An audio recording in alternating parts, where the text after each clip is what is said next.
Viewers, आज एक बार फिर मैं बाबा जी के पास आया हूँ। मेरे पास एक बहन की अमानत थी, वो पहुँचानी थी इन तक मैंने।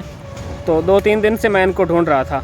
तो आज मुझे किसी ने बताया कि ये फ़लाँ जगह पे मज़दूरी कर रहे हैं। तो इनको ढूंढते हुए मैं यहाँ तक आया हूँ। तो ये आज फिर अपनी मज़दूरी जारी रखे हुए हैं।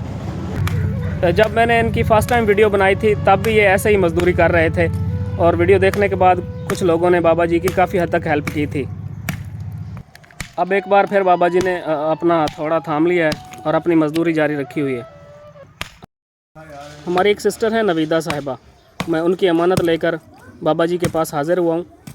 उनकी अमानत बाबा जी तक पहुँचाकर बाबा जी से मज़ीद बात करते हैं। अस्सलाम वालेकुम बाबा जी। वालेकुम। बाबा जी क्या हाल है, ठीक हो? खैर। बाबा जी तुहाडी एक बेटी ने नवीदा साहिबा, अच्छा। उन्हें तुहाडी वीडियो वेख के ते 5000 रुपये तुहाडे वास्ते भेजे। ये कबूल करो, उन्होंने वास्ते दुआ कर दो। आमीन। बाबा जी फिर तुसी थोड़ी चाल है, ये अपना काम शुरू कर लिया, तुसी कदों तो कर रहे हो? महंगाई बड़ी हो गई, मजबूरी हो गई, पैसा आया कोई नहीं जी। ते हुण तां काम शुरू किया। ते ये कितना कर लेंदे हो दिन दा तुसी? कर लेने कोई 500-400 दी हो जाती। एक दिन दे विच 400-500 बन जाता है तुहाडा। ते इत्थे कितने दिनों तो कर रहे हो तुसी काम? ये आज हफ्ता पूरा हो गया। हफ्ता पूरा हो गया, तो हुण 6 दिन हो गए। ते बाबा जी किवें तुहाडा गुजर बसर हो रहा है हुण? अल्लाह मालिक कहे जी। अल्लाह मालिक के देवन वाले कहे लाभ हो इन्हें कहे नहीं लभदे, गुजारा अल्लाह ही करना। जी बेशक अल्लाह गुजारा करना है। हाँ जी। ते तुसी देवन वाला जी। जी इंशाअल्लाह असीं बाबा जी मज़ीद भी कोशिश करें कि तुहाडी हेल्प इस तरह जारी रहे। जिस तरह मैं पहले तुहाडे कोल आमदा हुन्ना, इस तरह मुड़ भी तुहाडे कोल इंशाअल्लाह मैं हाज़िर होंदा रहां। ते भेजण वाले वास्ते भी दुआ कर दियो और मेरे वास्ते भी दुआ कर दियो। आमीन आमीन।